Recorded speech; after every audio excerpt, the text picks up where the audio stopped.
Guys, welcome back to the 10-8 Fightcast. Dylan and Trevor here, back once again, talking all things mixed martial arts, and not a lot of big headlining, ball-busting cards, but a lot of fights have been going on in the 2 weeks since we last met up. The big one, of course, being Brian Ortega versus Yara Rodriquez. Did you catch that event at all? Or? I did. A little bit of a bummer, but we all saw how the when Yair went up on the cage for that armbar and the way he pressed in, just because Ortega was defending and his hips were pressing down, it just kind of popped out. And Ortega is someone who said on that shoulder he's had 2 surgeries before. When I saw that happen, I was like, man, I've had that hockey shoulder syndrome before, where it's it'll just pop out, and you're just like, man, fuck, it happens. And it was a bummer to see that happen. But that awkward cage, if they were on open space, the shoulder probably would have been fine. But just where Yair was at, pushing off that cage, it kind of pushed at that just enough of an big awkward explosive angle, movement. to plus at the same time, you got T-City trying to yank his arm out. That didn't help either. And honestly, it's one of those things where I watch Brian and I'm just like, well, damn, dude, you've got some of the best jiu-jitsu in the world. Why are you just trying to strength out of an armbar? Why are you just trying to yank your arm that's already had some probably didn't expect Yair to throw it up out of an armbar. Just freaked out. He's but he knows. He probably knows at least 5 or 10 legitimate I think escapes. Maybe he was probably being cautious of his shoulders. He wanted to get his arms out of there. He probably just panicked. I mean, that's what it seemed like. I mean, it's a fight. That's the thing. It's well, why didn't I do that? Fuck, I don't know. I was busy getting hit, and then you just tend to do the in the moment, man. And that's the wild thing about MMA. In boxing, your head can stay the same the whole time. In MMA, it's very rare to see that. Kamaru Usman is the one guy that can have that same fortitude the whole time. Where I think right there Ortega just thought about his shoulders, and he was like, wow, what the fuck? That was a fast submission. He was trying to bail out, and just shit happens, man. I've seen it happen all the time.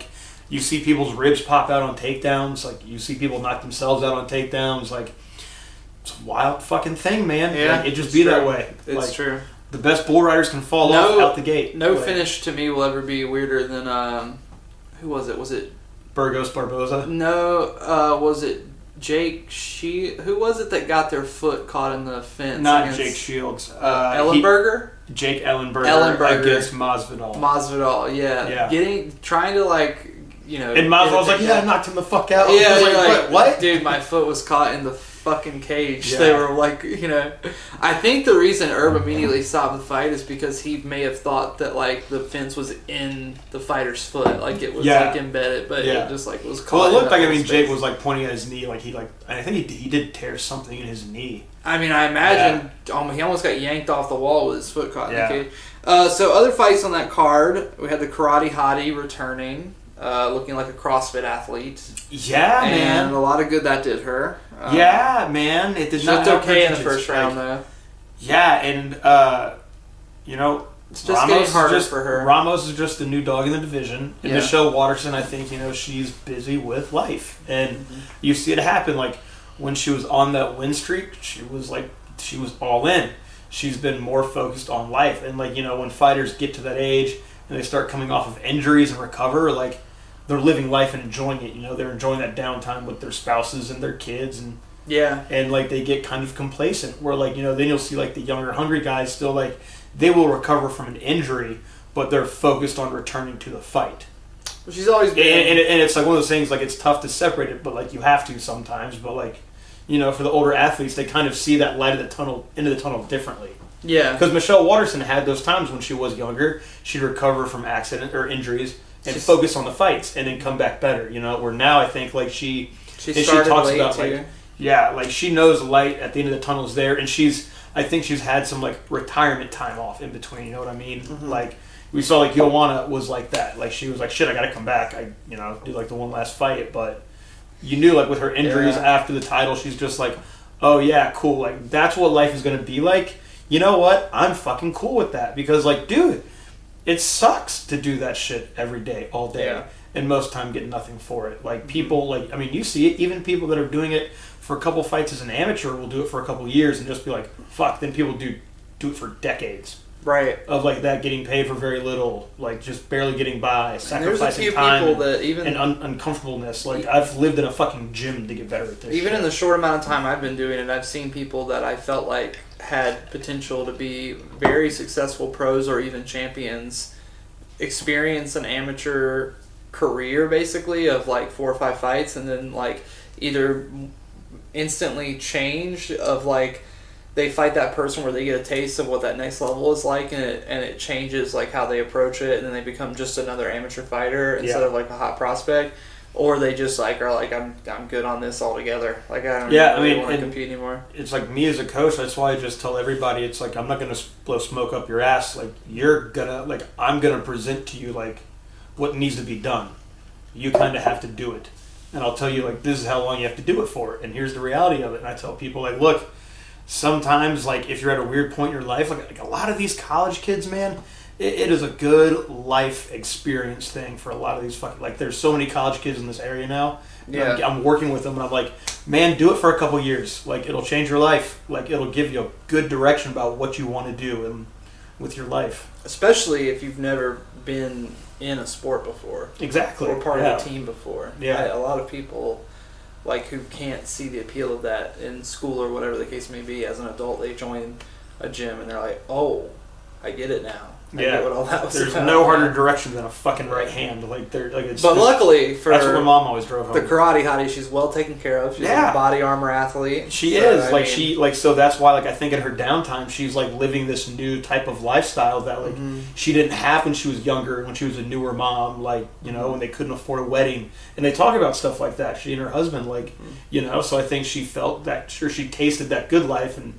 She didn't come back into this fight like, you know, you saw early on, like she was having a hard time with Ramos's pressure. Yeah, definitely. She stayed just inside that kick range. Like Michelle got off like 1 or 2 kicks and Ramos was like, all right, I see that shit all the time, like nothing new. And Michelle's like, usually people stay farther away and I can get comfortable. Where like she just got immediately pressured, you know, like she jumped from like the spa into the cage and she was like, ooh, like I didn't do it. Like, this is some pressure. And then like she got backed up early and you can just see the look on her face, like she was not in that fight, like she was in other fights, and it's like you know, I feel like an armchair quarterback, but like you know, we all see it. We've talked about it with other, like we've talked about it with Wonder Boy. We've talked about it with other people that are those like bladed fighters that have like decent karate bases. You want to just back them up, like that's gonna be the strategy. But now, like you've seen, because of that style becoming a thing, you've seen.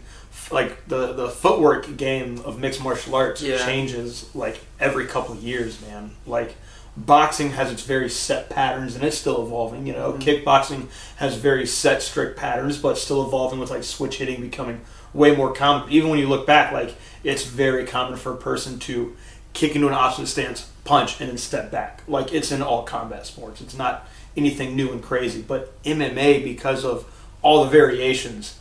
Like you've seen this massive change in like applications of footwork for ring control with like boxing to the also in and out blitz on the outside with that ring control of boxing. You know, like Stephen Wonderboy brought that longer fencing style, and now everyone's adopted that on the outside. Yeah, and they all know how to box in tight. But that's what they all know how to be Dutch in the middle space. You know, and it's just like what the fuck. So now it's like. The people that were the specialists, like Wonder Boy, like everyone can kind of do some Wonder Boy stuff. You gotta mix them. Exactly, and you know where he would normally catch people on the outside like that because they were so stiff because like they wouldn't see it. They're like, "What's that?" Now they've seen it all the time, and they're like, "Oh, cool, neato." Like, is that what you're doing now? Here I go, and that's what they're running into. Yeah, and man, I'm rabbit sorry. No, that's we okay. We haven't talked in a while. We haven't. Lots. I can tell. You know what? This is also. Hey, I'm back to like coaching like 10 hours a fucking day. And you're in coach mode, dude. I'm loving it. Like, I was a little brain dead eating my lunch, and then I was like, oh, karate again. All right, let's do this. But yeah, dude, man, back in that AC, just doing it full time. Like, woo, it's something else. Other fights on this card. I honestly thought Michelle might retire after this fight. I thought so too, but we didn't get the retirement. Li Zhiliang. Motherfucker is right, dude. He put it on. Dude, Sokoloff. I feel so bad. My buddy hit me up for like my picks, and I got the. And you were like, this guy's last name ends in OV. Well, so I got the main event right. I got the co-main event right, and I fucked this one up because, like, man, the King of Kung Fu. I thought that he would have like the counter striking to get Lee, and you saw like they had some great exchanges, but they did. Lee is a fucking tank. He's like this like orthodox Robbie Lawler almost now is what he's becoming. I feel, man. All like, these guys. Monster. All these guys that are coming out of the Russian game or the Dagestani game. They have to be like pretty much unhittable. They have to, it's not enough to just have the approach that they have. They have to also have an approach that is good on the feet enough to not get hit. That's what makes Islam very successful, is that he is such a good striker. I think Khabib wasn't really necessarily great, but he needed to throw to help set up what he wanted to do. I was going to say he was a minimalist in the regards of striking, and two, he had an insane chin. Like sometimes he could just walk forward like Frankenstein into people and just. And we were talking earlier about watching like the Ryan Garcia fight. Like a lot of people know like when they can get hit, and like Khabib was definitely one of those people. He was one of those guys. Yeah, he was one of those guys who. And then as his career went on, people were so afraid of getting taken down by him that it opened up his striking. He was allowed to become a striker, more of a striker. As his career watch went him on. throw like that long, awkward like up jab. The culmination he goes of like which is level him. change to whipping up punch, but like that was his thing. He'd crack a lot of people with. Yeah, like but these guys he had his tricks that worked for him. These guys like Salikov, they're just not. They don't have head movement, and they're just looking for a takedown. Very obviously, he has very awkward like the way he circles with his strikes and stuff like that. Like he has a very like that's how he doesn't get hit, is that he just circles off with everything. Yeah, and. But Lead was just like, cool, I'll just keep my straight line straighter, and fuck me, man. Jing Liang is 19-7 after that win. He's a young guy for that many fights. He's been in the UFC for a while now, too. Yeah, and I think he's the most popular male fighter in China. I can believe it, man. Tenured. Did you hear that place go wild when he came out? I'm like, whoa, badass! Like this is. And that was in Long Island. He has like a great he's kind of like this pseudo Robbie Lawler kind of like rise of stardom. I think that it's coming on later. They keep some good matchups. Like we're gonna see him in the top 10. I don't know if he'll be a title contender, but man, he's gonna come. He's gonna just keep. We're going to see him co-main event some pay-per-views in the near future, I think. Yeah, I really liked that fight, and I like that he's getting that right below co-main spot. Obviously, Michelle Watterson is still a name, and you want to use her to build up Lemos if Lemos is going to win. But, Jing Liang versus Salikov could have been co-main on a different fight night for sure. But, dude, this fight between Matt Schell and Sumataraji... Absolute bonkers. Sumataraji versus that was an insane fight. One of the coolest fights I've seen in a long, long time, and definitely round of the year in my opinion, and has to be round comeback of the year. Yes, I'm not quite sure about fight of the year, but it's pretty damn close. Yeah, it's up there. That has to be round of the year though. Man, Matt Schell, he is just a motherfucker. There's just no other way to say it. I mean, he is. Game as they come, and has slick striking, slick jiu-jitsu. He's just one of those guys who's not quite an S or an A tier in any one thing, but he's like a B all across the board. Yes. He's like a B all across the board. So he doesn't have any obvious weaknesses, to me anyway. Yeah. And he also displayed that he has something that just isn't on the board at all, which is heart. Yes. He was getting smashed. Because people have seen him get finished.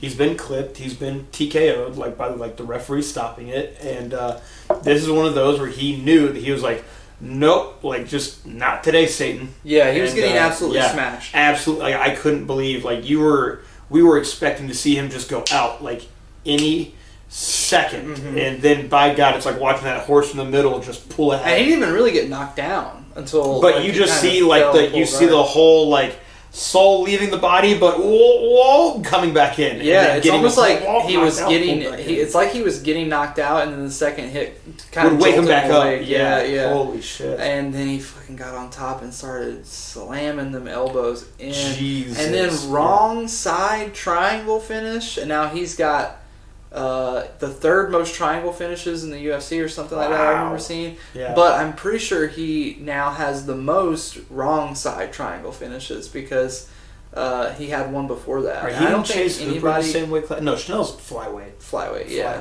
And he's a beast flyweight. I want to see him versus Kai Kara France. Yeah, I think Kai would smoke him. I think so too, but I want to see it all the same. He'll give him some good work. I mean, but like Chanel, man, like he's another guy like Lee who's going to be coming close to like that top tier of a division, but you know he'll be. I could also see him probably on a paper if he has a couple more like great dominant wins. Yeah, we'll see him on a pay-per-view. Oh yeah, definitely. I mean, he's been close to that mountaintop before, even before Figueiredo was champ. You know, when Cejudo was champ, he's right now outside got like quite the tenure 5. in the UFC. Yeah, he does now for sure. Going back all the way to Caged, you know, so that's still his Instagram name. What a wild fucking show. Yeah, he's definitely like.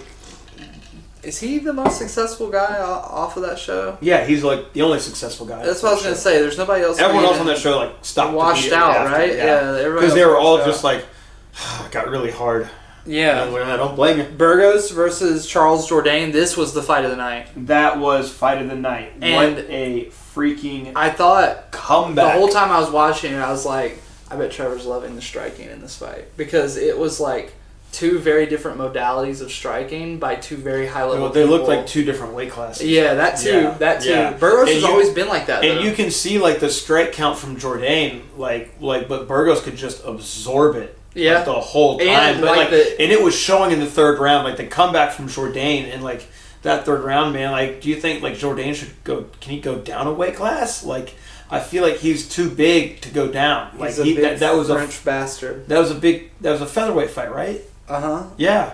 Yeah, I like Jourdain a lot, and I think that he. But yeah, Burgos was just like able to bully him into like that pressure, and like he kept Jourdain like so close to the cage wall that he knew he couldn't sit still. And you saw him from the get-go. It was like how Michelle Waterson was getting dealt with pressure early on, and she was like, fuck, but Jourdain was like, God damn it. Like, and he just knew he was going to have to work through it. Like, he knew it wasn't going to be easy, but he worked his ass off that goddamn fight. He kept changing. He has a very strong head kick, a very fast head kick. Yes. But he throws that early and gets you thinking about that early, and then he starts slamming home kicks to the legs, to the thighs, to the body. He'll purposely kick and make you block with your forearms to kind of like take away speed out of your arms and stuff. Mm-hmm. I mean, he's a pretty intelligent striker, but I do think he is just. I think Shane is an exceptionally large featherweight. Yeah, man. I think that's not enough to make me say to Jourdain you should go down. And I hate saying that like his best attribute in that fight was his size, but it really was. Well, I mean, you look at him Burgos versus, looked like a fucking lightweight. You remember him when he fought Makwan Marikani? It was like it was the same thing. It looked like a 35er fighting a 55er. Yeah, that's what this looked like. And Burgos is just like that. I think Burgos has a very low. Like a very low window of which he does cut down to 45. He probably goes from like a super like muscular 155 guy down to like 0-water 145 for like an hour, and then is immediately back on that shit as soon as he's like eating watermelon when he gets off the scale. He knows how to do it. Like, it's not a fun process, but he doesn't struggle. He doesn't really struggle with it. But like, I'm curious to see like what his fight week is like. Like, just for like I would like to see it. Like, I'd like to see what he does outside of camp. Like, he has to just be so on it all the time that he cannot fuck up. Yeah, has to be. Like, you see, he has crazy eyes. He has legit crazy person eyes. He does strike me as one of those people that you meet at an open mat or something, and you're like, all right, I need to steer clear of this guy. Yeah, you know. You come from the land down under. Alexander Volkanovski is the only person who can make that song intimidating. I know. Like, he turned that into a nightmarish WWE-esque anthem to hear when you're the challenger waiting on him to make his way to you have nothing but a good time. You're just like, fuck, I just want to relax right now. And he's like, he's waking up, he's like, oh, it feels like a fucking Tuesday, man. You're like shadow boxing and you just hear, buying blood from a man in Brussels. And you're like, god damn it. Anyway. It's like you hear about like Cowboy Cerrone used to play that song. God damn, he's like the country singer. He's like the wild personality. Not Waylon. Ted Nugent? No, not Ted Nugent. No, this guy has like a song where he's like talking like kicking a little bit of ass. Toby Keith? No, not Toby Keith. Oh, God, there's like so many. fuck, man. Like this. Aaron dude, Lewis of Stained? No, not Aaron Lewis of Stained. This guy doesn't make me want to shoot myself. Okay. He's like I love real authentic country, and he's like, yeah, I'm gonna talk about Morgan Wallen. No, not Morgan Wallen. One of my students' brothers is a drummer, though. Funny story. Let's play 2 Degrees of Trevor later. Damn, no. Like, it's a song he's like kicking a little bit of ass, and then talks about like then he's sucking a dick. The dude he was on Rogan. Yeah. Oh man. I can't remember who you're talking about. But you know who I'm talking about. I know who you're talking about. Yes. Yeah, yes. And he has that song. Like Cerrone would play that, and he's like, "Yeah." Eventually, just gave my own room, and I was like, "Fuck, good move, bro." Like, this guy's actually satire, though. Like, yeah, like Wheeler Walker Jr. Wheeler Walker Jr. Son of a biscuit Wheeler eater. Walker Jr. Yeah. God. We did our best on that one. I kept naming legitimate country music acts. Yeah, and I was like, man, no, like those are two. I was like, he's like not country, he's mock country. Mock country, yeah. He's one of the only guys that does it in a way that is satirical enough to be like very funny, but also like close enough to country music to where it still sounds like the thing he's parodying. Like you can tell he actually knows country music, which is what makes a good satirical artist. Yeah, like the understanding of the musical theory. But anyway, back to UFC. Al win a Grammy? But yeah, this was a martial arts podcast, I think. But anyway, I don't know, there hasn't been much local martial arts going on, and that's what we like to talk about. Yeah, that's true. That's true. But there was only one other big fight on this card, which was Miesha Tate's flyweight debut. The people's main Murphy event fucked her up. Awkward did the fuck out of her. Yeah. Like seriously, that was it. She just kept her own, like she has a good like broken cadence, and she got very comfortable behind her jab and her cross, and she just never let Miesha take it comfortable. Like Lauren Murphy was in her face the whole time, but yet at range, and just like kept hitting her every time Miesha Tate thought that she was going to get something or go in the right direction. All of a sudden, what the fuck? Well, shit. Okay, fuck, shit. Like that was Miesha Tate's like wheelhouse the whole time. She just did not get comfortable, and Lauren Murphy was never in the same spot. She was always like punching, chambering, punching again, just to create broken cadences. Right. Something like Evan Arredondo will talk a lot about. And, like that kid has gone into the matrix with his cadence breaking and stuff like that, and that's what Lauren Murphy did. Like she knew Miesha Tate's game hasn't changed that much. Like Miesha Tate fought the same way she has for a long time. Like she's still very high level, but I think she was too drawn out at flyweight.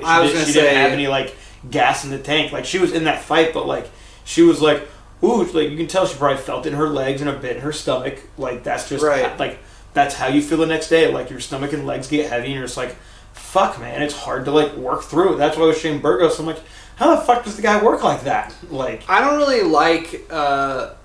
So there's a catch-22 when it comes to a fighter going down in a weight class like this, because you don't want them to do a big dramatic cut with a week out from the fight that's going to potentially hurt them permanently. But it's also not a very good omen for me if they have to start this weight cut or this weight loss process to get to this weight class months out from the fight. Yeah. You remember Cody Garbrandt almost took 11 months to get to flyweight. TJ Dillashaw, very similar. It took him 10 months and EPO to get to flyweight. And it's like when Miesha was posting her descent into flyweight on Instagram, I was reminded of these two previous fights where this had happened for men, and I was like, I wonder if it's the same with females, because for me, I lost a shitload of weight really fast all at once when I first got into martial arts, and I noticed that when I was around 200 pounds, I was very lean, but I had no cardio and no strength at all. I had not retained anything else when I lost all that weight. Right. I had not retained any muscle or anything like that. So when I beefed back up to like 230, I felt much more normalized, much stronger. And it's like, if you can't reasonably, good, dude. Oh yeah, thanks. I was like, man, like Greg's getting like you're getting some like shoulder work. Oh yeah, and I was like, look at you. Yeah. And I was like, I've like seen you in like 2 weeks, and I was like, wait, shit, let me look at you some more. Shout outs to Greg. Yeah, shout outs to Greg. Damn, Greg, like getting Dylan's neck looking good over here. Anyway, I think that if a fighter can't make that cut in like a reasonable 4-week period, then it's just not feasible for you to go to that weight class, because you can be lean and look good and take pictures on your Instagram of you on the scale at 125 and be like, look how many abs I have. Yeah. But when you start reloading and rehydrating after that weight cut, you feel monumentally heavier, and every carb you eat is going to feel like you have a weight vest on, like shit. Like you feel like you have ankle weights and wrist, and yeah. I have felt that before. One thing I've learned from competing in jiu-jitsu, since a lot of time, pretty much every time when you do jiu-jitsu, you're weighing in and competing the same day, and there's guys that take it seriously enough to cut a little bit of weight to get right into that bracket that they want to be in. Yeah. And I've learned from them, and it's like that a week of like clean eating, right? And also what you eat after that weight cut before the tournament is really going to affect your performance. Like, they won't eat like a good meal. They'll eat shit. They'll eat like shit. They'll eat basically a peanut butter and jelly sandwich is like the most popular thing, because it's got all the right stuff that your body wants after that. It's kind like of. Some people say like they're for it. Some people say that like some like guys say they're against it. But for people that like just did like, man, fuck, it's just good to have in your system, and you can just run off of it. Like I'm like sugar, protein, like. Yeah, I saw a video on an athletic doctor and what he recommends when he have somebody coming off of like a little bit of like a harsh weight cut or an overnight like 2 or 3 pound cut. Yeah. And he was like, it's peanut butter and jelly sandwich all day. Yeah. He's like, that's just what. He's like, it just is going to Some work. People say, it's like, going to be bars are a good easily little, like, digestible. If you're feeling woozy, right. like eat one of those, because it'll just burn off so quick. You don't want anything that's going to be in your system for a very long time. You want something that your body's going to go through. Yeah, there's horror stories though of like some guys I've gotten on like when they were in their amateur career. Not my guys, but like guys I know from another friend's gym, and he ate an entire cheesecake after cutting weight and weighing in. Oh my God! Yeah. Did he survive? So he had. Is he still with us? Oh, he's alive. He's a pro fighter now. Okay. And he's he's a prestigious high level Muay Thai fighter, but he ate cheesecake like after a pretty good weight cut, and so he ate it on a dehydrated stomach and then rehydrated, and his body just turned it into diarrhea, and he felt it like in the tournament. Like he won his first fight, lost his second fight, but he was like, that was horrible, and I was like, what'd you do? And I was like.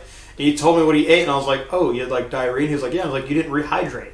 Like, your body kept expelling. He's like, yeah, that makes sense. Like, he said that he felt like he was still in the weight cut when he was going through his fights, and I was like, fuck that. And I was like, man, you can go outside of it a little bit. Like, that peanut butter and jelly is, like, that, like, perfect, like, if you have a really clean week, like, that peanut butter and jelly is great for your stomach. Like, I don't know why some people say they're against it. I think it's perfect.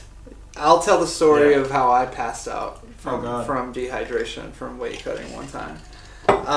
So during my white belt tenure, I was competing more, and I would compete a lot with the same like group of guys on the U.S. grappling circuit.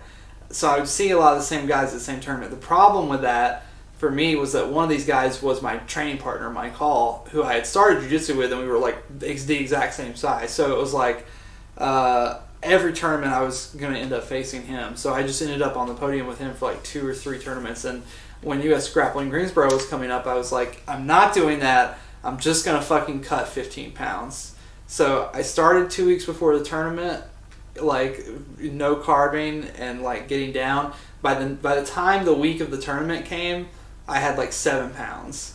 And it was like on Saturday, and so Thursday I started sauning and started like trying to come down more and more, running a little bit, and I felt fine during this whole process. I didn't feel like strained or sick or anything like that.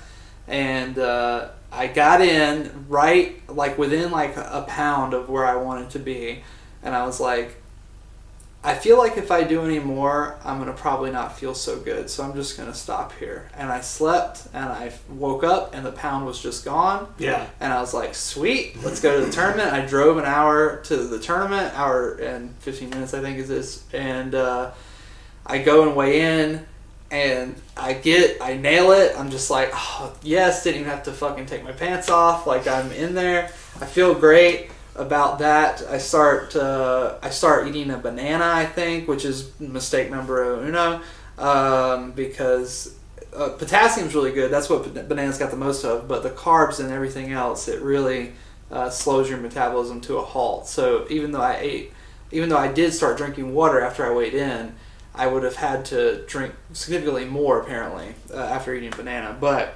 anyway, no one else even shows up in that weight class. Oh. So I have to just go up and face Mike anyway. Oh, fuck. And he beats me like 14-0 on points. And I'm just like, fuck, here we are again, baby. God damn. And I just competed in the absolute. And I think I got like third in the absolute. And he got first. And I felt great at the tournament too. I felt really good. And then I saw Eric Shelton, and he was like, hey, everybody from the tournament's coming to Ruckus after this. And I was like, I'll be there. And I went to Ruckus. The UFC fights were on. I had a beer. I ate a big bowl of chicken Alfredo. Was that Hannah's debut in the UFC? Was it that night? No. It wasn't that night. It was about 4 or 5 months before that, I think. Oh, okay. It was the next US Grappling after that Hannah's debut was after, I believe.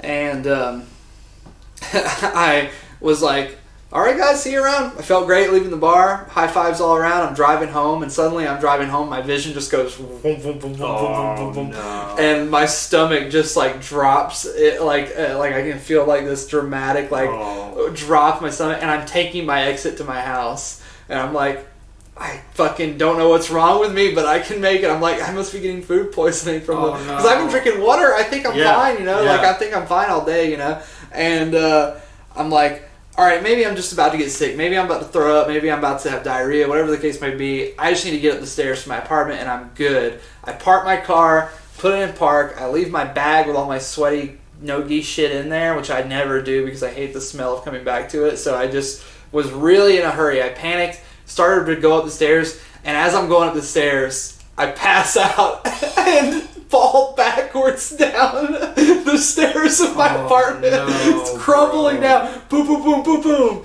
And I awake, God knows how long later, to rain hitting me on my head. And that's what wakes me up. I like feel the rain. I like shake my head awake.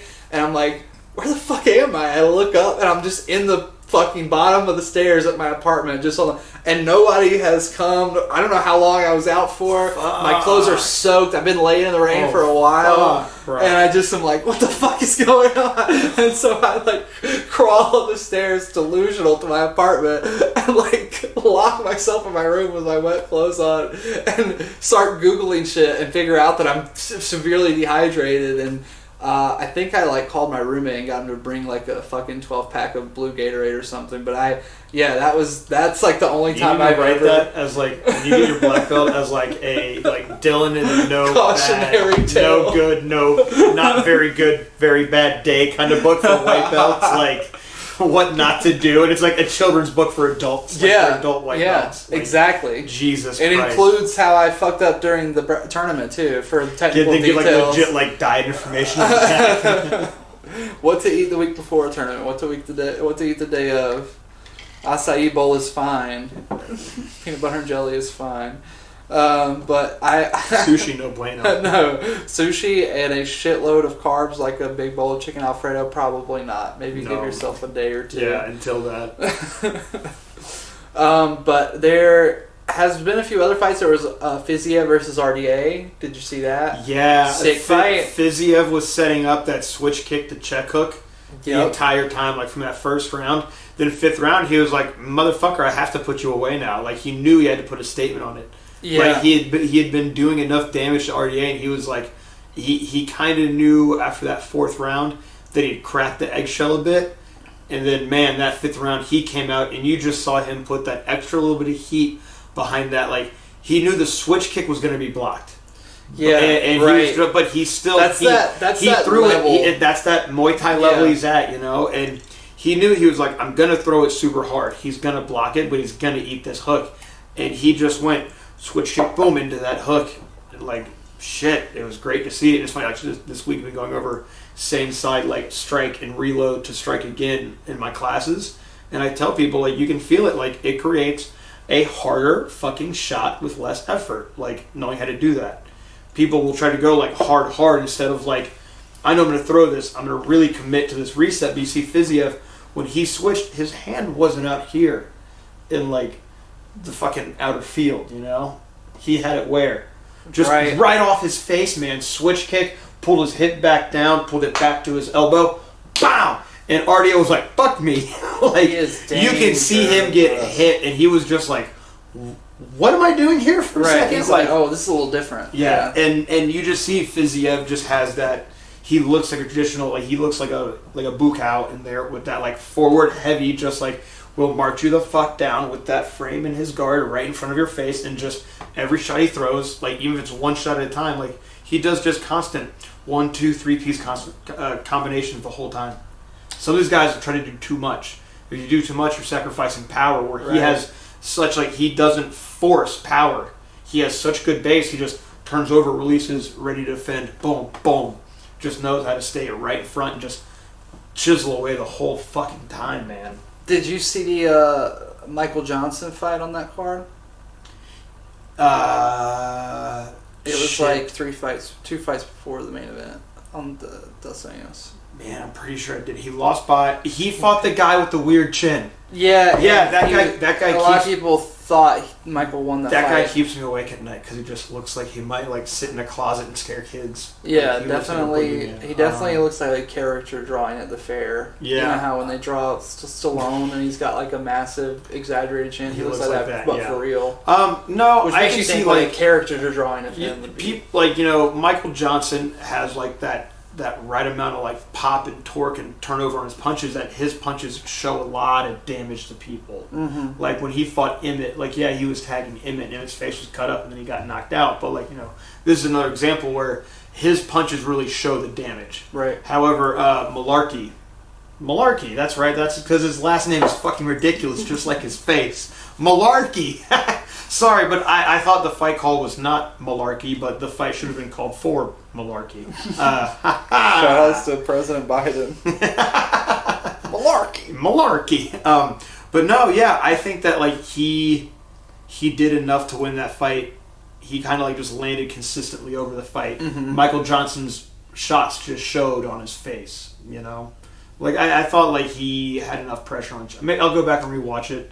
Yeah. I remember I fell asleep before the main event. Our good buddy, I was fucking tired. Our good buddy and friend of the show, Sean, was very upset. He thought that Michael Johnson. Really? Yeah. I'll go back and rewatch it. You know what? I'll admit I was tired. I had to rewatch RDA and Fiziev like later the next day. That's one of those fights that. That's one of those. And I've rewatched it again since, and I'm just like, ooh, that was good. Because I know that you see things rewatching that fight that you missed the first time, because that's how advanced his Muay Thai is, and how it like how much he is separated from the rest of the pack at that division. Yeah. I mean, we've seen, you know, what Izzy has done has been like the basically the highest tier of what a Muay Thai practitioner has achieved in terms of actual success, but in terms of what we see in the octagon, what Fiziev does at 55 is very impressive. Like his actual ability in there is athletically impressive, and also his like mind for the fight game is pretty impressive as well. And just everything he does, like that Tiger Muay Thai, and the I saw he had the guys from what used to be that gym in Florida that's now Fight OC or something like Kill Cliff FC. Right. It was Derek Brunson goes down there. Mm-hmm. Burns. What is it?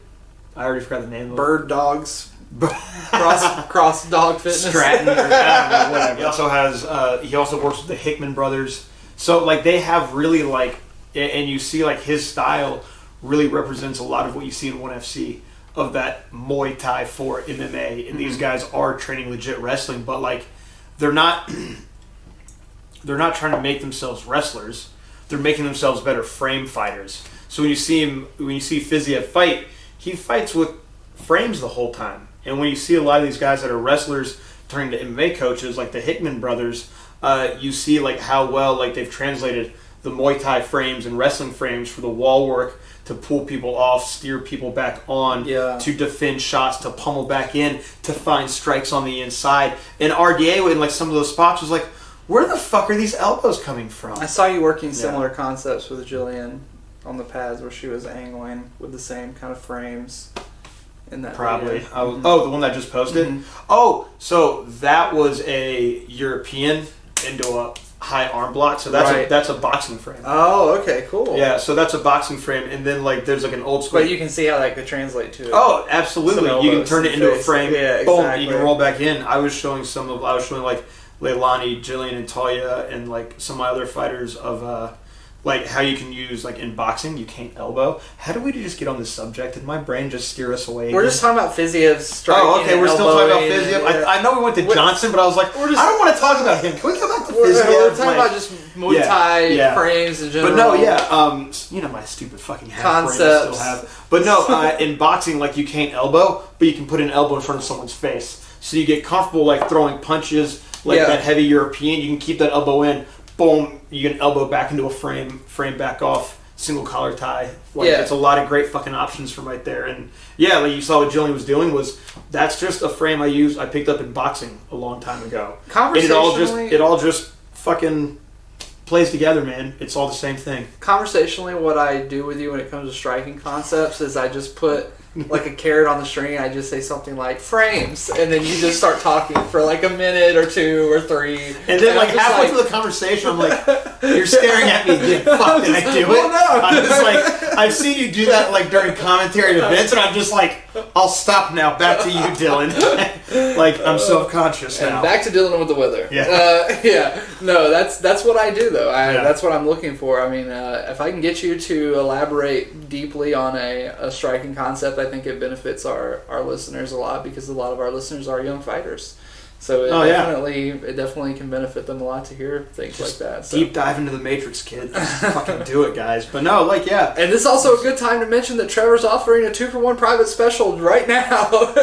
Weird. What a coincidence, by the way. I have a great little gym dojo, you know. But before we get out of here, we're going to talk about the upcoming card this weekend, because I do think there are some interesting this UFC London card is looking awesome. They always bring it in London, as we know. I'm going to be having to watch the replay of this, so I don't want any spoilers. I will probably have to. Well, no, it's going to be on early as fuck. Exactly. It's on early as fuck. Oh my god, I'm so in there. I have plans that night. It's one of my best friends' birthday.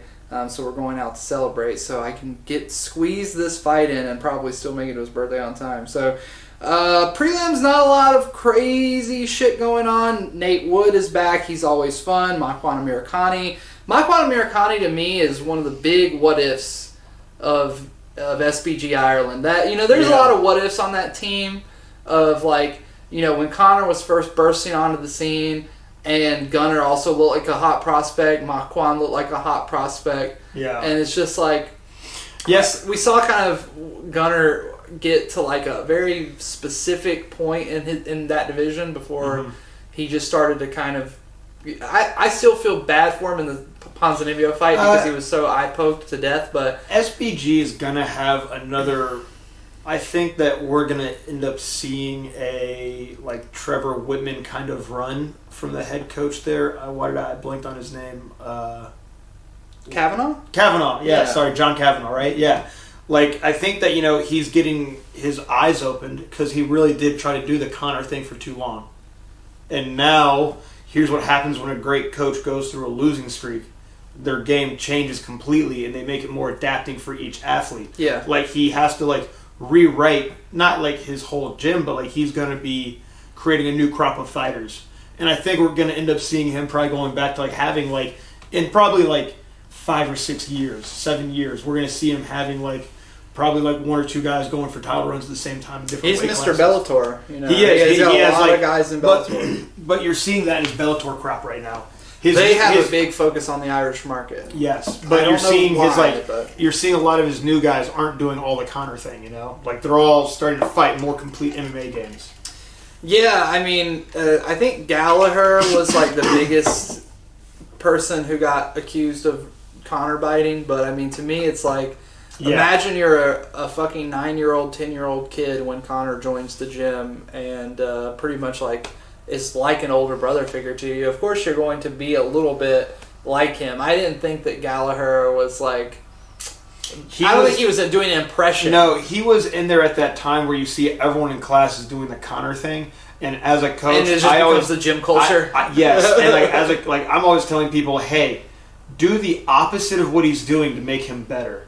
Like they should have had people shooting on Conor more. They should have had him wrestling more instead of fencing on the outside. Well, it was known as a jiu-jitsu gym originally. Exactly. Yeah. Kavanaugh's known for being a legit jiu-jitsu guy. Yeah, he's a super legit jiu-jitsu guy, but look, they should have had more rounds of like, this is how you beat Conor. That's how you're all going to spar to beat Conor. That's how you make him better. You know? And he just got caught up in Conor mania like everybody else. Who's the striking coach? Owen Roddy. Owen Roddy. Good really good striking striking coach, man. Yeah. He's a very he's up there with like Six Gun and a lot of the more boxing minded motherfuckers. He's definitely more of like a like intricate like striking taekwondo kick, like good footwork angles, like will still show a lot of like elbows and knees, but like in that European fashion of it, like a lot of that in England there's a lot of good Muay Thai, man. And they have really good elbow and knee attacks, but like he doesn't do a whole lot of crazy like traditional Thai stuff. He's just like, if it fucking works, it fucking works. And he knows what he's good at. And that is a great thing to have. That's one thing I've had to learn working with more MMA fighters. Like, Muay Thai is way more by the book. MMA is a bit more like, if it fucking works, man. Right. Like, just go with it. Yeah. Yeah, and Makwan is one of those guys who had good jiu-jitsu and just had the cardio problems that they became kind of notorious for. He had that one great opening where he just like came out and did a flying knee immediately, Jorge Masvidal style, but that was years before Jorge did it, and then he kind of washed out, and now he's just kind of like he's around. In and out. He's around in featherweight. He's making a living off of it. He had a good fight versus Edson. Yeah. He had a horrible fight versus Shane where he got fucking bullied, and Shane cheated, frankly, a lot in that fight. But that was like a big eye poke thing, wasn't it? There was a lot of shit going on in that fight. Grabbing the shorts, grabbing the gloves. I mean, it was what he's done, though? He's made a fucking career out of it. Yeah, he has. He's done something a lot of people haven't done. Yeah. He's made a legit, profitable fucking... I mean, I hope he's made a profitable career. Well, it's one of those things where it's like you think the guy is just done. Like, they get to that point where he has a great streak, and it's like, well, fuck, he's still around. Exactly. Yeah. They fight somebody who's like a big contender, and they just kind of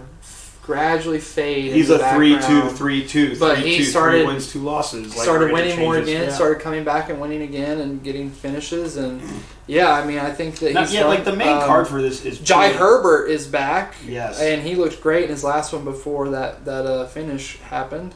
But this main card is sick. Paul Craig versus Volkan Ozdemir. Gonna be a fucking great fight. 1, because Volkan Ozdemir hits really hard, and 2, Paul Craig is very hittable. 3, that's exactly how Paul Craig wins most of his fights. And if Volkan crawls on top, Paul Craig's going to submit him. So, Volkan... Do you think it goes out of the first? Well, Volkan should absolutely finish this guy, and it should be very easy for him given his resume and given what we've seen Volkan do in the past with very minimal windup, sometimes from the clinch. That being said, Craig by triangle. Definitely, if not at the very last 15 seconds of the first round, then in the last minute of the fight. I mean, I just think that Ozdemir is just sloppy enough. And that's the thing about 205. Most people are. Which is why I think if Craig gets through Ozdemir, he's got 1 more fight or maybe 2, and he fights for the belt. Yes. And it's like, this is the one division in the UFC where you don't necessarily need to be a fucking world-class athlete, striker, or grappler to make it to the top 5. You don't need to, just because it's an awkward size and it's an awkward time in history where a lot of the guys that are at the most elite level just frankly aren't as good as their counterparts at 185 or at heavyweight. Right. It's just how it is right now. Yeah. There'll probably be a fucking GSP level 205er like John that comes along in 3 or 4 years and just reignites the division and makes it a completely different landscape. But for right now, a guy like Paul Craig can really fucking capitalize on a win like this, and the fucking champ is Jiri. You know, that tells you everything you need to know about this division. It's Paul like if Craig, Johnny Walker dude, became fuck it, champion. Paul Craig wins. Are Yuri and Glover already set to rematch? That's what Yuri said. Yuri said he wants Glover next. Oh man, because Paul he Craig, said he fought like if shit. Paul Craig wins one more, I say that he fights Glover Teixeira if he loses again. He fights the loser of whatever the happens there. Yeah. But there's also a couple other people at 205 like that might be fun to exactly for him to fight. Molly McCann and Hannah Goldie. I see that these two girls meeting with hooks at the same time and rocking each other at some point. And then I think Hannah's Molly, a little overrated. Yeah, I know, but Molly's also hittable, and like they're both gonna rock each other. I think like Molly's very hittable. Yes, Molly. Yeah, I think what we're gonna see is like these two will like have a wild first round because like Molly's pressing the pace, but will like get herself rocked, then come back and probably knock out Hannah Goldie. Yeah, Hannah does hit hard, but to me it's. You have to hit very hard in this weight class to be able to finish people relative to their size. And especially Molly. Molly is tough. Dude, yeah, So, like she's like I forgot she was a flyweight. She's thick. Like I mean, and she reminds me of like Cormier, just like that. Like and Goldie's not. No, she's very stiff. She's so stiff. Yeah, like a fucking fighting Frankenstein. Yeah, she is. She is muscular and strong, but she's not exactly got incredible hand speed. Yeah. Which I think Molly does have a little bit of an advantage when it comes to the hand speed. Where I think Hannah could set herself apart in this fight is in the kicks. Because Molly doesn't kick a lot. Yeah. And she doesn't have great checks. So, maybe leg kicks, even thighs. In the wake of this whole like calf kick revolution, the outside thigh kick has kind of gone away, but those fucking things hurt. They still hurt. It doesn't matter what high level UFC you are. I tell a lot of people like use them as a steering device. Exactly. Like for MMA, like don't waste your time doing a Thai kick. Throw a kick like half pivot, half body, so it still counts. Like that person has to check it. Like so, it'll do damage over time. But more importantly, to get the fuck out of the way, to get offline from like what's coming down the pipe. It could be a shot, could be a takedown. Alexander Gustafsson. Man, taking on Nikita Krylov, but just Gustafsson again. Yeah. Seeing him come back again. It's like, what do you think? I think that he tries to jab him, and then just can't deal with the wall pressure. I hate saying stuff like this because it makes me sound like such a fucking talking head, and it makes me sound like such an armchair quarterback. But to me, from my outsider's perspective, looking in and seeing all of the promo on Alexander Gustafsson and listening to his interviews on MMA Hour and other platforms over the years, he doesn't strike me as a guy who loves fighting. No, he seems doesn't like strike he doesn't love it right now. He doesn't strike me as a guy who's incredibly motivated to be a fighter. Yeah. And he doesn't strike me as someone who is incredibly thirsty to be a world champion. Yeah. And that's okay. Not everybody has to be that way to be successful, but he very much was successful when he was not that way, and now that he's more relaxed in his approach, he's not had a lot of success. And when he's relaxed in there, he doesn't do very well. He wins when he's like in Berserker Finnish Viking mode or whatever the fuck he is. Yeah. Swedish Viking mode. Yeah.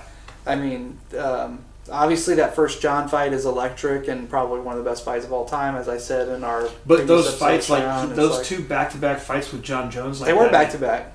Oh no, that's right. That there were a second couple fight fights in between. Years. Yeah, that's right. But Gus retired for a little bit during the layoff. But fighters learn fights. like there are some fights that just take years off your life, and that's also years off of your competition life. Plus, like those two fights are like.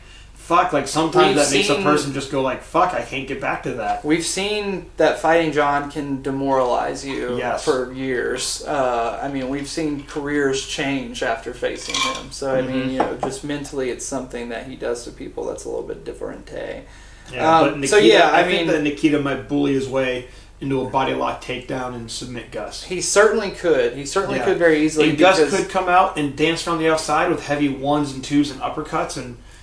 possibly get like a highlight reel and a face plant on the outside. Now that is one thing that Gus is exceptional at, even in his later years, is he's great at timing shots with uppercuts. You know, he finished Glover like that mercilessly. I think that was in Holland. I think that was the last time the UFC went over there. Yeah,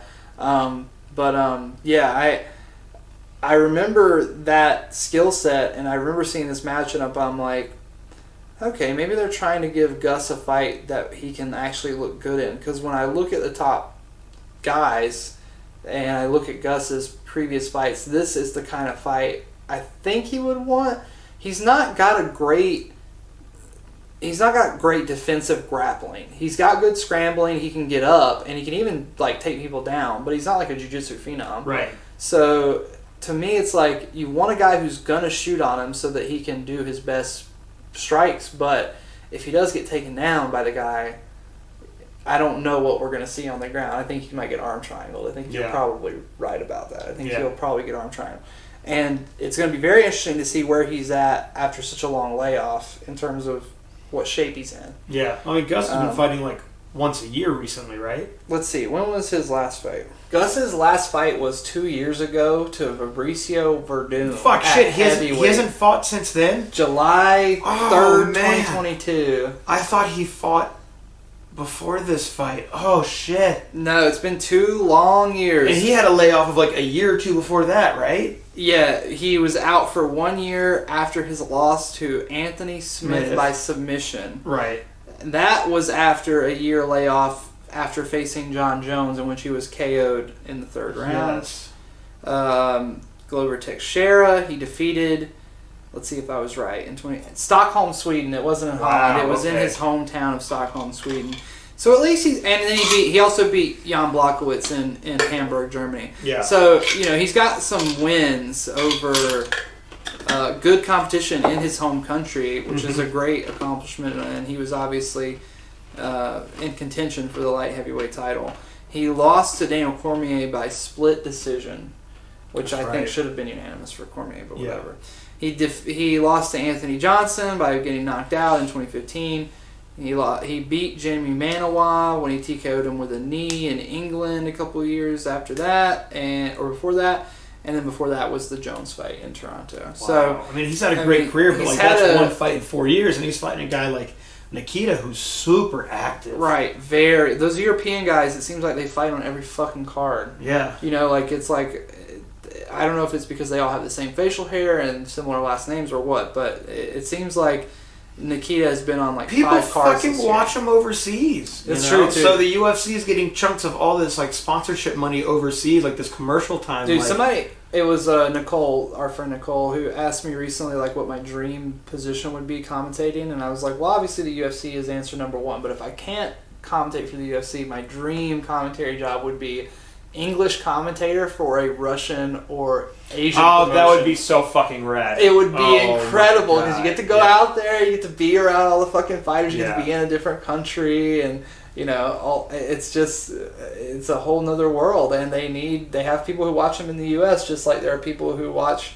U.S. fights in the Emirates and all over the world. It's just English-speaking countries. Exactly. So, yeah, that would be my dream commentary situation. But, yeah, I'm going to go with Nikita here by submission. This one's interesting. Paddy Pimblett versus Jordan Levitt. 18-3 versus 10-1. And, obviously, it's in England. I feel like Paddy should... I think Paddy should win here. Win here. I think Leviat's big strength is not going to be in the striking, which is kind of what you need to be good at to beat Paddy. I don't think there's anybody... Well, you have to you also have to control the striking to get a shot on Paddy, and Jordan isn't good about controlling the striking on the feet. Like, he does enough to get in for an entry or to get someone to shoot on him, you know? Where Paddy's like, no, we're going to fucking get into a fist fight, bud. Right. And he forces that on people, and people don't like that. So Jordan will not really be in control of his shot. He'll shoot a shot on Paddy's terms that Paddy should be able to stuff. But then again, at that time and point, when Jordan locks up that body lock in that first exchange, we're going to find out how good Paddy's wrestling is, if Jordan's been clipped or not. If he just goes ahead and just goes, well, fuck, I can still get in, we can still see Patty fight off the face or fight back with frames. Like, we're going to see how good Patty's wrestling game is in the start of this fight. One thing Patty in the does, first exchange. Patty doesn't. He has good wrestling for somebody who grew up in a country where wrestling is not the norm at school. Yeah. He has to find wrestling outside of traditional means, like MMA gyms are the only place you can learn it. Yeah. And I think that one thing that he does exceptionally well... Is he from the London Shoot Fighters Club?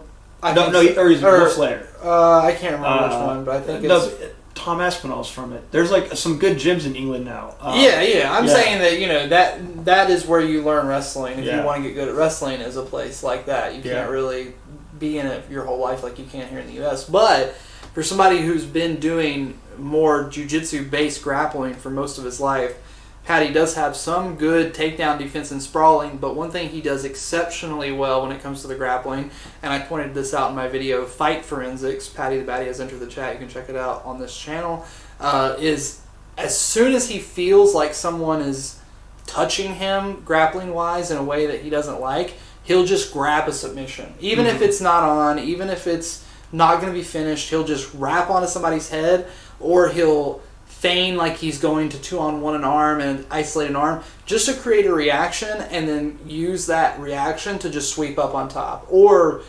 scramble out. Or if he's up against a traditional wrestler that's going to try to hold him down, he's just going to try to get back up. But a lot of the guys that he's gone against, especially in his Cage Warriors days, as soon as they would shoot, he would wrap up a guillotine, and the guillotine doesn't have to be on, but you could see that it was definitely in enough to make people react. And when a guillotine's in enough to make somebody stop doing their takedown, it's pretty on, Yeah.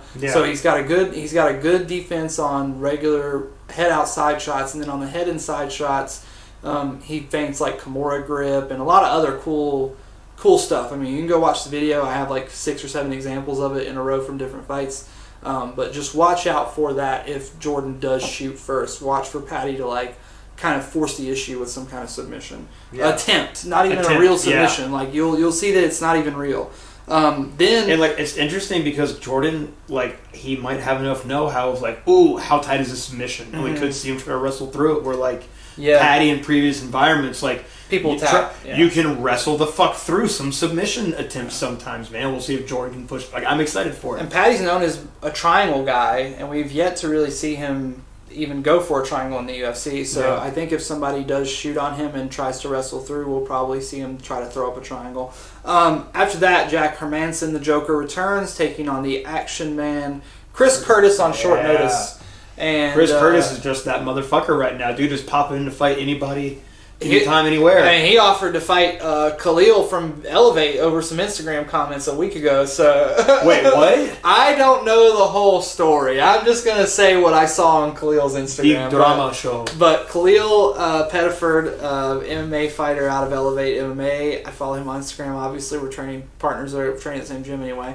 And I saw that he was having a back and forth with Chris Curtis in the comments, and he was posting it to his story. I don't know what post this was on, but he was posting all the comments, and Chris was, making fun of him, calling him an amateur. He looked up his record. So Chris did a deep dive on Khalil. He looked him up. He Googled his name and everything. So, Khalil got under his skin a little bit. Damn. So, I would think... So, yeah, Chris definitely down to fight anyone, anywhere, even if you're just some guy in his Instagram comments. But...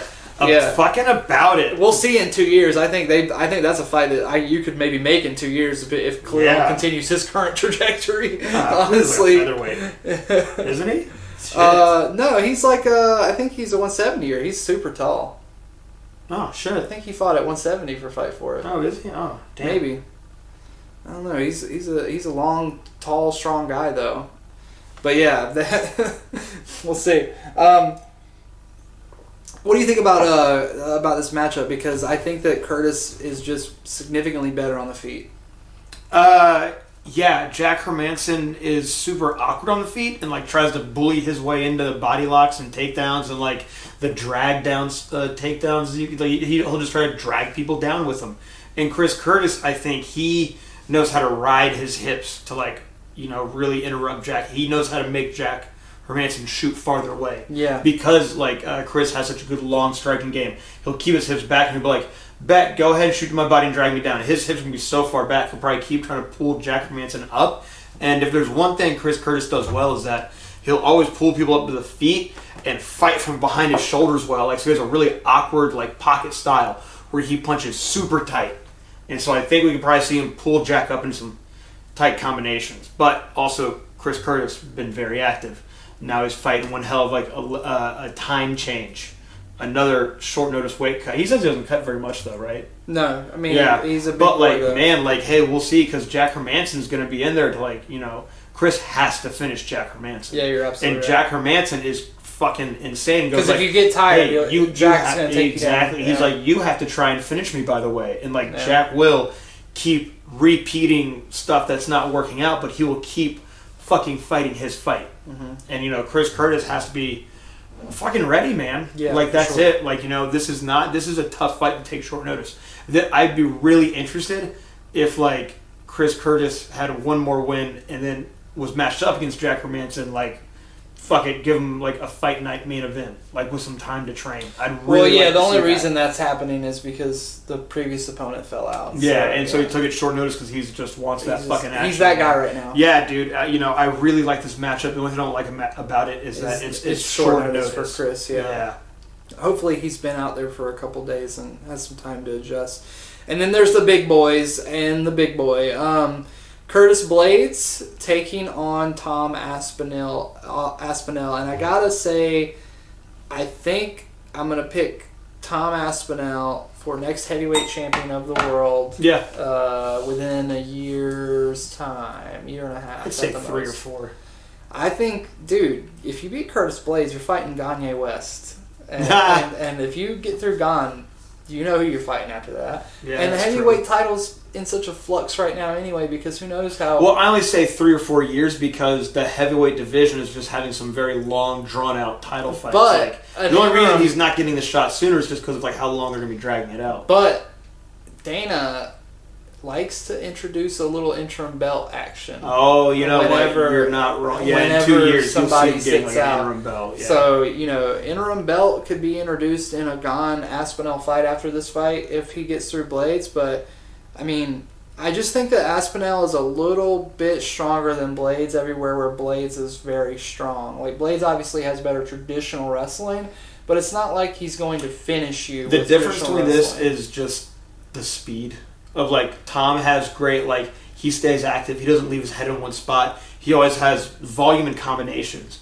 Where Curtis will definitely try to he will have the faster punch. Mm-hmm. I'm curious to see, like, this fight does show that, like, you know, Tom Aspinall has to be ready to deal with someone that's this fast. I don't think he's faced someone this fast. Yeah, and that's Curtis's biggest attribute at heavyweight is that speed. So, man, let's see how Tom handles that speed. Like, we could see an early, quick night for, like, because, like, this division I think is so standing. It is fucking a wild division. You remember how Curtis fought when he fought Justin Willis from Tough, the big boy.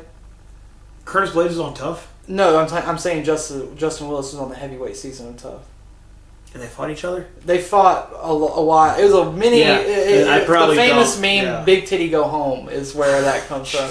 Which I think Curtis might have even sold some shirts that said Big Titty Go Home. But anyway, the way Curtis fought in that fight was he used his wrestling strictly defensively to keep it standing the entire time. And I think that's how you got to fight Aspinall right now.